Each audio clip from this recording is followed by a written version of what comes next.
Hello, everyone. Welcome back to On Purpose and For a Purpose. We are so excited today because we have a guest and a very dear friend of ours.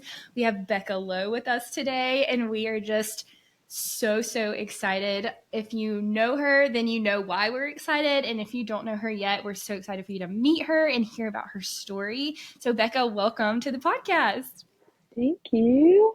We are so excited that you're here today and just excited to see where this conversation goes and what God unpacks through this. But just to kind of give our listeners a little bit of a heads up. So throughout season 3, we are going to start this new series where we're kind of sprinkling in some episodes where we're inviting a guest onto our show. So someone that we're friends with, someone that we know in the community, just someone that we really see living out on purpose in their now, or also just getting to watch them over the past couple of years through their experiences, through what God has done in their life and where they are currently. And so we're kind of calling the segment like Women on Purpose, and getting to just interview them and talk through some different topics. And I hope that this is, an encouragement for you as our listeners to just kind of learn from these amazing women and their stories and where they are now, and getting to just kind of hear some encouragement on living life through the messy and also the fun and all in between. So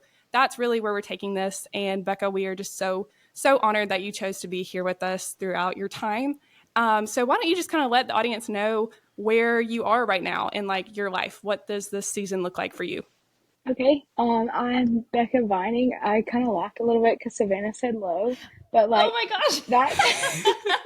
I But did. like that I was so that did. was my name when I first met y'all, and that's like how I knew y'all first. So I'm totally the same way. Where like all my friends from college, I'm pretty sure like everyone in my phone is still their maiden name. Yes. So I was Bekah Lowe. I'm now Bekah Vining, but I'm married to my high school sweetheart. We've been together for 10 years now and married for almost 5. So we kind of just have grown up together. And we have a 2-year-old. Her name's Haven. She's really cute and funny. And yeah, my husband does full-time ministry. He leads our college and young adults group at church and some prayer and worship stuff as well. And I work in an office doing some like accounting type stuff. So, yep. Well, sweet. I just really wanted to kind of, I guess, start there of just, we were talking earlier, it's been a couple years since we've seen you, but we both got to meet you, I think in 2016, where we went to college together. And just, since then, I will just say Bekah is such a light, and getting to just see her take her, faith where it has been over the years through her story. Just so much has occurred, and God's just done some just amazing things throughout even the past couple years. And so I was just kind of wondering if you wanted to just start there, maybe just talking about what has, the past 2 or 3 years looked like for you. Yeah, so I was pregnant in, gosh, I can't even remember. I think I found out I was pregnant in the summer of 2021. And while I was pregnant, I found a lump in my breast. And so I asked my OB about it at one of my appointments, and she kind of felt, she was like, oh, I don't feel anything. So then, like when a doctor tells you something, you're like, okay, I'll try not to worry about it. And like there's a lot of changes that happen while you're pregnant, breastfeeding, whatever. So my daughter was born in April of 2022, and I knew the lump was still there, but like I said, there's so much changes that are happening, so I wasn't really sure of anything. Try to just put it out of my head because I have always tended to be a worrier, and like in my head, I'll go worst case scenario. And so I try not to do that. And so she was born and breastfeeding was going really well. And I always hoped that we could make it like at least a year of breastfeeding. And so as we got closer to that point, I was just kind of noticing some things and some changes that were kind of concerning to me. And I was like, no, I think I need to get a second opinion. I made an appointment at a different office just to get a checkup on that breast again. And so I went in for that, I think maybe like late February, early March, and there wasn't really anything they could do other than to feel the breast. And so, they referred me to a like breast specialist. And so I had that appointment. And so that's like, it was a lot of just like worry because like I was already worried. Then I had that appointment and I was like, maybe I'll get some answers, but it wasn't answers. It was another wait of till the next appointment, you know. And so I got to that appointment. You know, you're like trying to read the doctor's faces every time you have like a scary appointment. And of course, they're trained to like not give you any sort of emotion or any sort of like indication what's going on. Mm-hmm. But he was like super chill, trying not to worry me, I think. And so he did the ultrasound. He was like, you know, it could be some retained milk because you're breastfeeding. It could be, he named a few different things, but he never said it could be breast cancer. And so I was like, in my head, I'm like, oh, cool. Like, it's fine. So he said that they could do a biopsy that day. He was like, or you can come back another day. And I'm like, why would I come back another day? So we did the biopsy that day, and he told me it would be 2 or 3 days before they would get the results, and he would call me. And the next day, I got home from work, and I was just sitting on the couch. My husband and I were just laughing, watching our baby play, and my phone rang, and I recognized the number, and like my heart just dropped because that's just like when you know you're about to get news. That moment, like right before, is so scary because you're like you just don't know what's coming. Mm-hmm. And so like I couldn't even think straight. I should have like put my phone on speaker so that my husband could hear. But I literally couldn't even think to do that. And so we were sitting there and I answered the phone and it was the doctor and I could just tell automatically from the start from his voice that it was not going to be good news. So he told me that it was breast cancer and he was super encouraging. He was like, this is very treatable. He was kind of like trying to give me the rundown like my nurse is going to call you tomorrow to set up an MRI and another appointment and like so I'm trying to catch all this information while also just having been told like probably some of the worst news that you could ever get. And so it was only like a 3 minute phone call, but it felt so long. And so we got off the phone, and then that's also another moment of like, what am I supposed to do now? Because obviously, like our families knew that I was going to this appointment, but other than that, I really didn't even tell a lot of people. I told like a few really close women from our church, just who I knew could be praying for me. So I think I called my mom, Trace called his mom, and then I think they were the ones that kind of spread the word to our family. But then after that, it's like, okay, well, now we have to kind of tell the people who did know. And so we were kind of calling a few people from our church. And then our pastor and his wife like told us, come, like, just come to our house. And so we went over there just like probably not even an hour after I had found out. And they just prayed with us and talked us through a lot. And I think I had mentioned that Trace does prayer and worship ministry as well. And it was a Tuesday, and on Tuesday nights we have a couple hours of prayer. And so Trace was kind of trying to get it arranged for someone else to handle it that night. And so, I mean, this is just hours after we found out, and we were still at our pastor's house. But he was like, I think that y'all should go by there on your way home, just maybe stop by and kind of tell everybody what's going on. And so we got to the church, and I think I probably just cried because, like, the second we walked in the room, we saw people who knew already, and they're just like on their knees praying for us. And that is kind of like a theme for the whole journey is like we knew that we never had to face it alone. Literally right from the start, people were praying. And so, yeah, so that was kind of the start of everything. It was wonderful to hear your hindsight perspective of it, and wonderful to hear from my perspective how God was at work from the day, like where you were, the fact that it was a Tuesday, the fact that you were able to immediately be invested in and supported. And it's not a coincidence to me that it was a Tuesday and there was already a prayer night in place to where you could go and witness the support and the way people were praying for you. Because I think that that's really powerful when you're like, yes, when you know that it's happening, but when you're able to see it and witness it too is powerful in a completely different way. So obviously not wonderful what you've experienced, but I just think God's hand is so evident through this entire journey that you've been on. And I think one thing, and there's multiple, I guess, that Claire and I would really love to hear you share more on is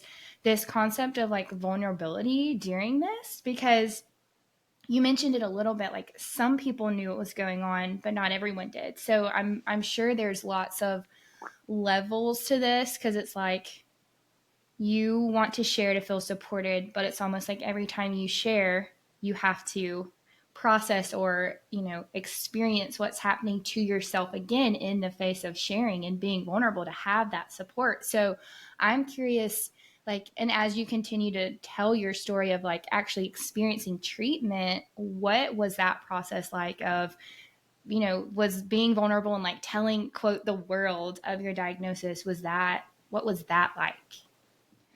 Um, I was pretty scared to do that just because there was still a lot that was not answered for me, because it's not like this quick process, because it was like I found out one day, then I had to go a week later to get an MRI, and then that takes time to get results, and then after that, then you have to have surgery, and then I had to find an oncologist, and then she wanted me to have a PET scan to see if it was anywhere else in my body, and then it turns out that it was, and so like I found out in March, and then I didn't find out that it had spread until May. So it was like a few months of like still trying to get answers for myself. So I didn't post right away. But I knew that I almost felt this like responsibility, if that makes sense, because I was like, I feel God's presence so strongly in the midst of this, and I wanted to share that just to show people like this there is hope in Jesus, and like truly in the darkest time in my life, if I did not have him, I have no idea how I would have made it. And so like from the start, I wanted that to be like everything pointing to him and everything giving him glory. So I like tried my best to do that. And so once we kind of had a little bit more of a plan and knew where it was going, then I did just like kind of make a post on social media, kind of giving everybody the rundown. And it was scary because it's like it's such a like vulnerable time. Also, it's like it's kind of awkward because it's like nobody wants to talk about their breasts, like no, you know what I mean. Mm-hmm. Um, but and also it was a shock too because most people, I think people in their 20s and 30s is like less than 5% of all breast cancer Mm-hmm. cases, so it's like super rare. Anyways, a doctor told my sister that me getting breast cancer when I was 25 is the same chances basically as me getting struck by lightning 3 times. So it was like, Oh it my was just, goodness. yeah, it's just not normal. And so I did feel like I wanted to share that just to try to show people, like, I'm going to be okay no matter what happens. Wow, I love that I think sometimes in that vulnerability aspect, we can have this fear of what are people going to think of me, or how is this going to impact me, And I just love how you shared that in the sense of, no, this is bigger than me. I have to glorify God in this. And you didn't even know the end result. I mean, you knew the end result and hey, I'm going to see Jesus face to face one day. And that may be sooner than I expect, or that could just be, this is part of the process. And so I just love that you took that perspective of how is this going to impact other people? How is this going to glorify God? And you didn't just stop with how is this going to affect me in that fear, which is so challenging. Like just the amount of fear of how it can stop us in our tracks from sharing. And I think from something I took away from this, but also I just wanted to hear your takeaway from it was, going through your journey with breast cancer, how did you see that impact of you sharing vulnerability about this? How did you see that impact other people around you, or just how did that impact you to see sharing this? I had like several people message me throughout the course of it, like maybe some people from high school that I just haven't really talked to in a while, or things like that, that would like message me and say, I just wanted to tell you like how much this has meant to me. And I had a friend and she had experienced kind of a traumatic, I think it was, she had like a hard birth experience, and she was like, I've been far from God because of this, and I just want you to know, like, you sharing this has made me want to turn back to Him and to see like where He's been in this journey. I don't want to sound like, I'm not trying to say that from a perspective of like, look what I did, but like, I was I was astounded at everything that God was doing, because I was like, that wasn't even why I wanted to share it, like, so that people would say, thank you. Like, I really just wanted to share it to give Him glory. And so, just to hear that, like, it really was impacting people, it to me almost sometimes would make it seem worth it, I guess. Hmm. If I have to go through this, then even if it's just one person, then it kind of just like helped me understand why, I guess. I think one thing that's really cool about what you said, you felt like you had a responsibility. And I really like the way that you worded that, because, like, you don't owe anyone anything. And so it's like the responsibility you felt like wasn't like, oh, well, I need to tell so and so from first grade that this happened. Like, not that you needed to, like, provide someone an update, but like you felt responsible, or the way I heard it, like you felt responsible to the Lord, that like this is where He's put me, and it's my responsibility to share what He's doing.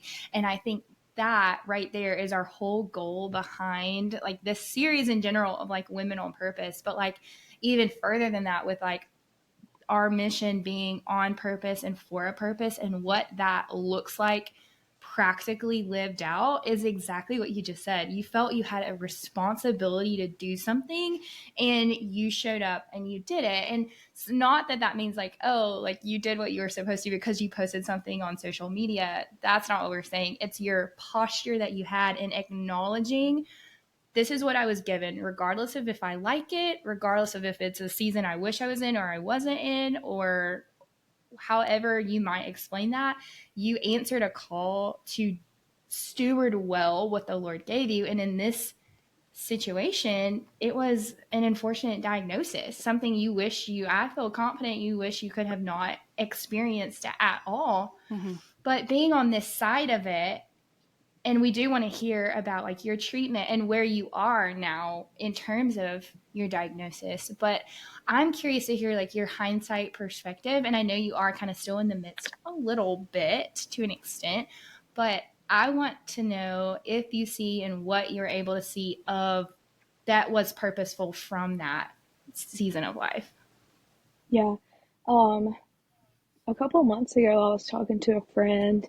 I hadn't seen her in a while, so we were just catching up, and I started to say that I wish that I like hadn't had to go through it, and I just stopped and I was like, I honestly can't even say that anymore. I think that at the beginning I was like, why does this have to happen to me? I wish that I didn't have to go through this. And then now, almost all the way on the other side of it, I'm like, no, because God like truly showed me so much through that, and like I grew so much in the process that I'm like, I wouldn't be the same person without it. And Mm-hmm. like, yeah, I'm sure there's probably like aspects of it that I would change. Like, oh, I wish I didn't have to do that. But the overall process of it, I guess, is just, I can't even say anymore that I wish that I hadn't had to go through it. I felt Jesus nearer to me than I ever had, and I was getting to experience a different part of God. I felt like Mm-hmm. when I became a mom, I felt like I understood God as a father more than I had, and then now walking through this, I'm like having to figure out what it means for Jesus to be a healer, and like that aspect of everything. There just was so much growth that came from it, that even in the midst of it, even when I was not having good days and not having days where I could like confidently say that God was good, I still knew that He was good. Mm-hmm. Yes, definitely. Kind of what the past couple months have been like for you, but kind of the timeline of, like when you found out you had cancer and started treatment, just what did that look like for you? So I found out in March and then still had some more testing. I don't really know what it's like for other types of cancers, but breast Mm-hmm. cancer specifically, there can be several different types. There was a lot that they were testing on the actual biopsy sample that we had to wait on those things to come back. And we were just getting pieces at a time. Like we found out that my breast cancer was estrogen receptor positive, which just meant that it is kind of fueled by estrogen, which when you're pregnant is your estrogen is the highest that it can be mostly. And so while I was pregnant, my tumor was just being fed and I just didn't know that. And so we found that out, and then there was another result that we were waiting for, and we had to find it's called an oncotype score, which just basically shares like your chances of recurrence. And so they had told me, if it's low, you probably won't need any chemo. If it's moderate, we'll have to talk about it. And if it's a high chance of recurrence, then obviously we will want you to do chemo. And so we were praying hard that it would be a low chance. And my results came back as high. So I was pretty devastated by that because I almost was given hope that we could just do my surgery and then I would like not have to do any chemo at all. But it came back high, so I knew I was going to have to do chemo. And then when I had my MRI in March, the tumor was just a lot more involved in my breast than we had thought. And so they weren't even just going to be able to like just remove the tumor, they were going to have to remove the whole breast. And so as someone who was 25, I only had one baby, I wanted more babies, I loved breastfeeding so much. That was just really hard. My left breast did not have any involvement at all, and so I did decide just to have my right breast removed, and so in hopes that I can have more kids one day and I will be able to still breastfeed. So that was just like a lot to take in because I was still breastfeeding at the time, and so had that having been such a special journey for me, it was so hard to hear that I just felt like a lot was being taken away from me and I wasn't getting a choice. And so that was March. And then we had to like obviously wait on results, like I said. And then we scheduled my surgery for right at the beginning of May. We were going to do it a little bit earlier, but my sister was about to get married. And so we didn't want to do it before that. And it was all really close together. And so we just decided like, we'll do it after. And so I got set up with an oncologist once I knew that I was going to have to do chemo. So my oncologist scheduled a PET scan. Just you have to make sure that the cancer's not anywhere else hiding that you need to take care of. And that was a Thursday. And she had told me that they would probably get the results at night. They would upload them to my portal if I wanted to look at them. And if it was bad, they would call me. And I remember just like sitting there all night, just refreshing the app and trying to I was just so nervous to find out. And it's like the night before the scan, I remember my brain was just playing so many tricks on me, I think. Like I would feel a twinge somewhere. I'm like, oh my gosh, it's everywhere. Like, you know what I mean? And so that was a Thursday. The next day, Friday, was my sister's rehearsal for the wedding, rehearsal dinner. Saturday was the wedding. So I was trying to like be present that weekend. Like, this is not about me, this is about my sister. But I think in the back of my head, I was just so worried. So that was Saturday. My surgery was scheduled for Tuesday. I had a little bit of time off from work, obviously. So Monday, there's a group of ladies from our church who will get together Monday mornings and have coffee. And I don't usually get to go, but I was off work, so I decided I would go. And so while I was there, my phone rang and I was like, oh, I need to I need to go outside. And so I'm like answering the phone, trying to get my shoes on, and I didn't even like make it outside in time before they were already telling me like, hey, Dr. Borden wants you to come into the office today. And I don't remember everything they said, but I was just sitting there. I was like, okay. And so we scheduled a time for me to come in. And in my head, I'm like, this is the day before my surgery. There's no reason that they would want me to come into the office if it was good news. Like, they would tell me right now. So I had to go home until my mom was in town to watch the baby so that Trace and I could kind of go to all these appointments. And so we went to the appointment and found out that my breast cancer had spread to a spot in my back. It was a small spot, which I don't think they even told me at the time how small it was, but just the fact that it had spread anywhere made me automatically stage 4.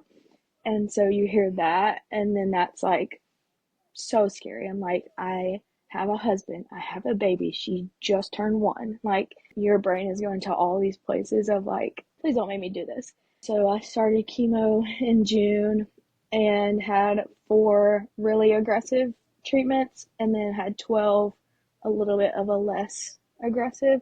Right before my last of the really aggressive treatments, we went to a conference for a ministry that Trace is a part of. So we were with all these people that we really don't get to see a lot, but they have like been faithfully praying for us, and we were all in a room together and they started praying for us. I mean, there's tears everywhere, snot everywhere, like everybody's Wow. crying, and just like some of those prayers are what got me through the whole time, because I was like, wow, God has this in his hands, like it's all going to be okay. And so that was right before my last really aggressive treatment. I was like, I'm going to be okay.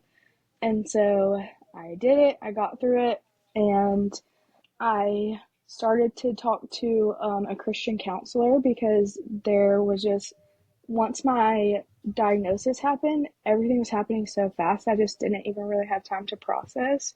And Yeah. so she just really helped me like break everything down. Like, we started at the beginning and just talked our way through it, and that was so helpful. And because there was a lot that I had just had to shove down, because I didn't have time to deal with it, and so it was really painful to kind of bring it back up.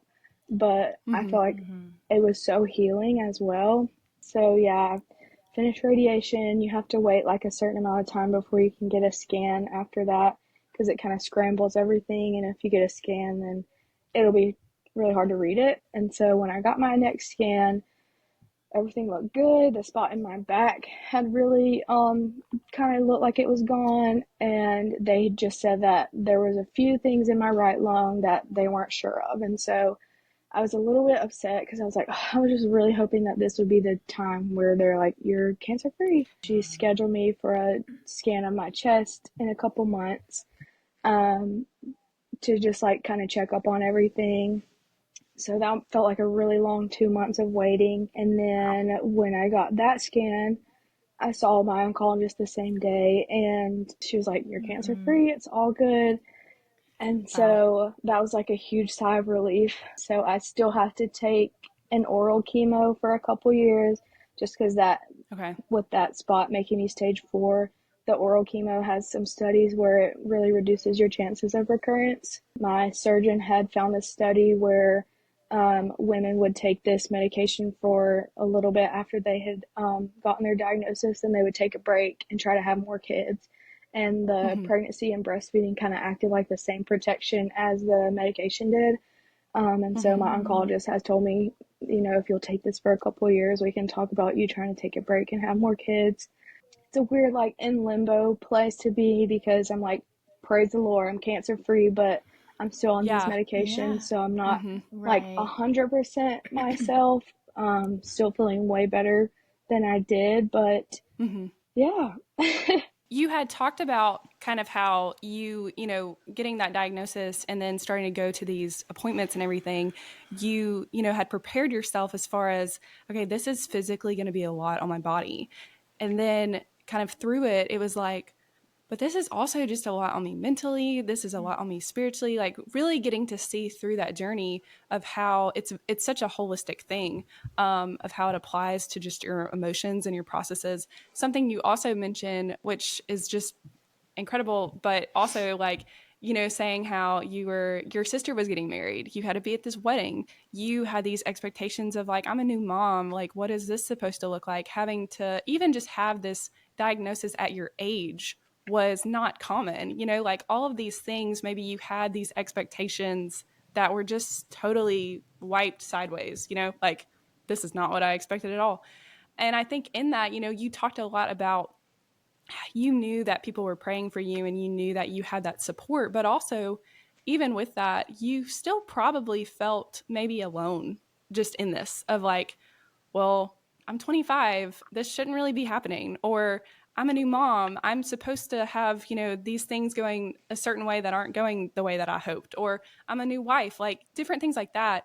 And so I just kind of wanted to know within that, did you struggle with even just having this expectation that these things were not being met and having to deal with those emotions of like disappointment or frustration, or just even this issue of like comparison of like, wow, I'm getting to see life is not stopping for the people around me, but it feels like it's stopping for me because all we're focusing on is my health. Yeah. It felt like there was a lot of, it was obviously like this one huge thing that I felt like I had to grieve, but then there was like Mm-hmm. a lot of tiny little things that I had to grieve in between, if that makes sense. Mm-hmm. So it was like, um, well, I have to stop breastfeeding sooner than I thought I would. I have to wonder if I'll even be able to have more kids one day. I have to I didn't really think that our kids, like I always had in my head, oh, we'll have kids a couple years apart. I'll be done having kids like early 30s, whatever. So Mm-hmm. just a lot of like the way you envision your life going, I was having to kind of learn how to let go of that, and it felt like everything was being taken away from me. And Mm-hmm. so it just felt like a lot to process on top of the obviously really big thing. But I had just recently, before my diagnosis, read through Job. And so I felt kind of like equipped to walk through it because I was like, just like I feel like had learned a lot about suffering through that. And so even now, I will still feel like God is still teaching me through that. At the end of Job, he's like, I take back everything that I said. Because he gets to a point where he's kind of mad at God, and then he gets to this point where he's like, I take it back. Like, your God is good, and I know that I can say that. Yeah. So I took a lot from that because I was like, yeah, I can say that like confidently. On the other side of this, I can stand and say, God is good. He never left me. I I was not perfect through this journey. Like, I had days where, or weeks where I was just in the thick of it. And like in in the middle of my treatments, there was a few weeks where I had my phone on do not disturb for probably literally weeks because just reading a text felt like a lot of work. Um, Mm-hmm. and so like I feel like in those moments I kind of was just like, I just have to get through it. And I knew God was there and I was kind of leaning on him, if that makes sense, but also I was not like, I did not have the energy to like fully seek him, I think. Which I know that's like an excuse, but yeah.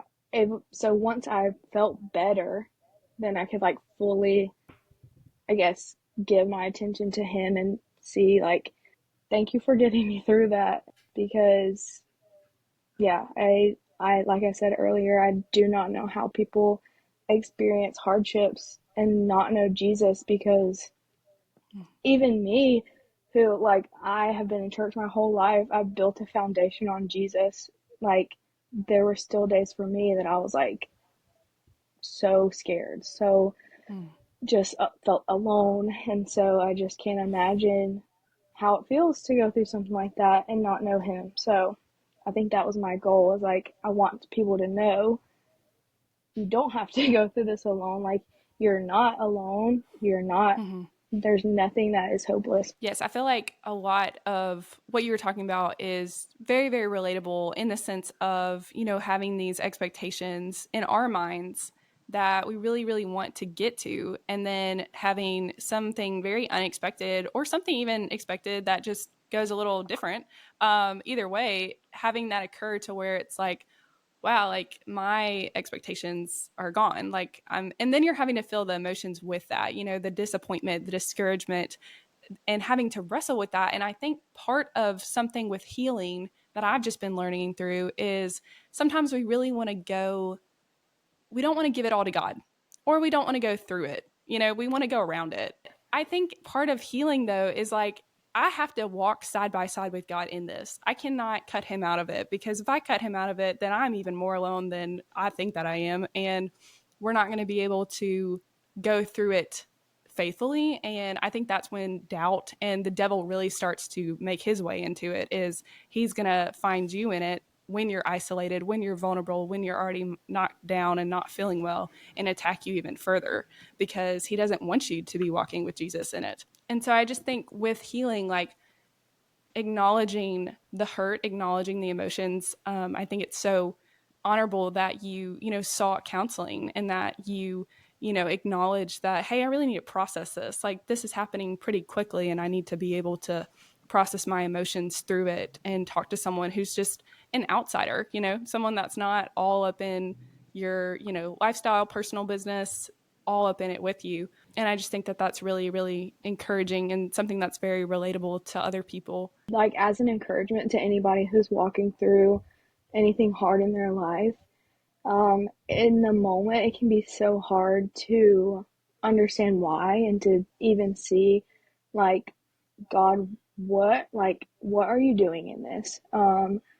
And I feel like there's so many times throughout the past few years where I feel like I'm getting these, like, here's a puzzle piece, here's a puzzle piece, and they're just not fitting together.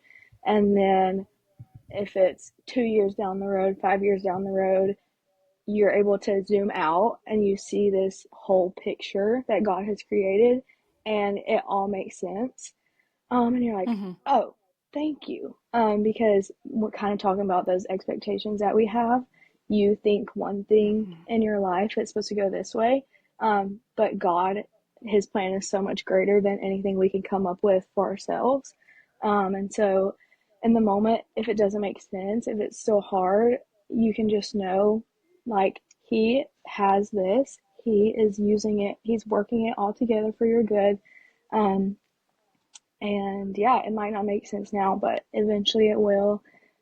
Even I've even thought that with me having where my cancer spread and made me stage 4, um, because of that, they're keeping a really close eye on me. And I think, like, if I had been stage 1, they just took out the tumor, nothing else, then who knows what would have happened, like, years down the road. There's literally a test that they run on me every few months that checks your blood for microscopic circulating tumor cells. Um, and so, like, that would help to see if there was going to be a chance of recurrence early, because, like, if they pick up anything just like floating around your body before it sticks somewhere. Um, Mm-hmm. and I'm like, if I had not had that stage 4, I don't know that they would have even wanted to do that for me. You know what I mean? And so, Mm-hmm. like, they're keeping a close eye on me. And so something that felt so devastating and felt so scary to me is now I feel like turning out to be a blessing for me, because I don't feel like they're gonna ever let me fall through the cracks. Mm-hmm. But It's like that saying, like, what the enemy meant for evil, like God used for good. I didn't know it yeah, at the beginning, but it's like now I get to see, like, God yeah, used that for good. I think another thing too that you said that I really like haven't been able to stop thinking about since you said it was when you were in like the throes of like, this is the worst, like I don't think I'm gonna make it through this. You said something along the lines of like, I wasn't actively seeking the Lord, because you didn't feel like you had energy. You were in that place where you're like, I feel like I should, but I just like don't have the energy. And then you said something along the lines of like, then later when I felt better, I was able to like give more attention to like actively seeking. And I think that that is a really important thing for us to talk about, in a sense that like, that's okay. Like it's Mm-hmm. okay to give whatever your 100% looks like. On your worst day, your 100% might actually like be equivalent to 10% when you're on your best day, but you give what you have. It doesn't mean that you have to give or have this like most in-depth Bible study of your life and have all of this Mm-hmm. profound stuff and pray for 4 hours, or whatever expectation we think, oh, this is me giving my best to God.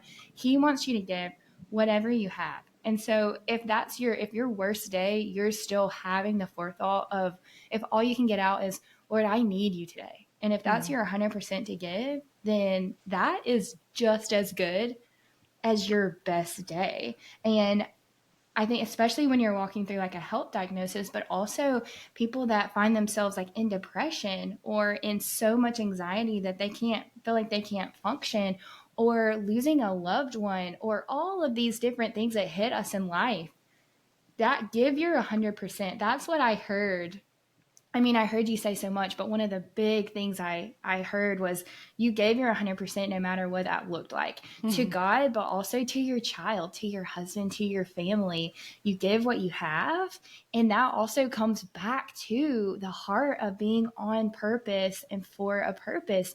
You give what God's given you to those around you. You serve as best you can, and you do it with the motivation that He gave it to you for a reason, and that He's with you in the middle of it, even when, and especially when it's your worst day. And I think you lived that out and are continuing to live that out so well throughout your life. And I'm really thankful that you shared that with us and that we are able to see a little bit into what you've experienced the past couple of years, because I know that it wasn't easy.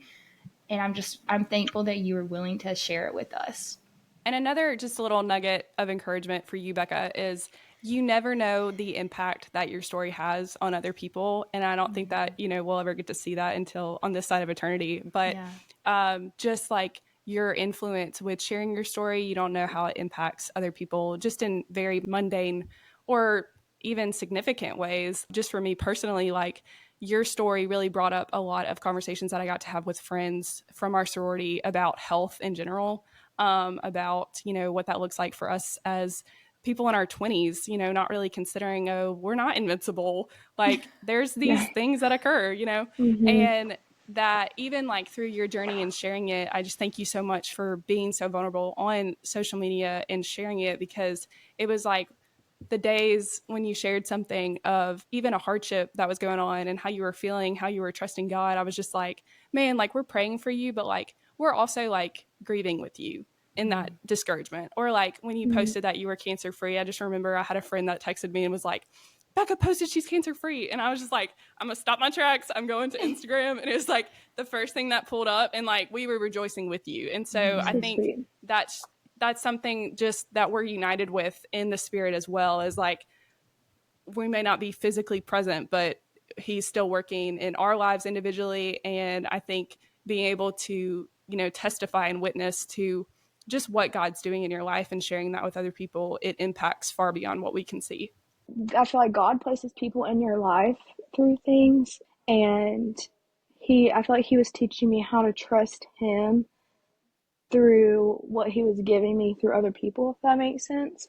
And so our pastor's wife, she would always tell me, like, we're holding up your arms, we're holding up your arms. I think it's in Exodus when the Israelites are fighting the Amalekites, and Moses, every time he's holding up his arms, they're winning the battle, and he physically cannot do that anymore. And so people are literally there stacking rocks, holding up his arms, and like that just meant so much to me through that, because I'm like, I am not alone in this, and I just like felt everyone's prayers. And that is something that I was able to cling to that whole time, because I was like, people are praying for me. Like, He's given people all of these things, and like I just have to trust what He said, even if it's not to me. Even if it's like He told someone this, but they felt like He wanted them to share that with me, I have to trust Him in that. And so that is what I clung to for my healing, was like all these people that are praying for me, like He's dumping that in. Yeah, again, it like goes far beyond like your understanding of impact, and also to just that trust that you've encountered with the Lord and how that strengthened your faith. Like in James, it says we rejoice in our sufferings, and it's like through our suffering, like it produces perseverance and endurance and character and hope. Like if we just got things handed to us in our time, we wouldn't cling to the Lord as much. Like we go through suffering so that He can refine us and deepen our faith. And just again, thank you so much for coming on to our show today. It's just been so encouraging to just hear your story, to get to see you face to face again, even though we're not physically in the same room, but through technology, I do feel like we are. Yeah. And I just, again, we're starting the series of, well, first of all, you get to be our first guest in this series. So that's awesome. I'm So honored. thank you for just, thank you for just spending your time with us. But also like, again, like what we've talked about in this episode, just thank you so much for your vulnerability and to your testimony, to the story, to what God's just doing in your life right now, through your family, through your job, through your everyday. It's just encouraging to me, and I know it's going to be so impactful for other people to hear this. So again, just thank you so much for coming on to our show today. Thank y'all.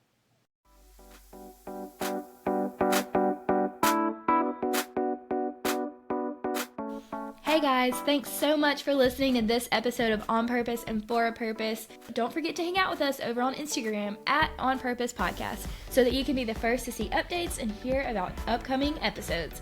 And hey, if you're loving being a part of our community, we would love it if you could leave a review and share this episode with your friends. We can't wait to go through this study together and learn more about what it means to show up on purpose and for a purpose.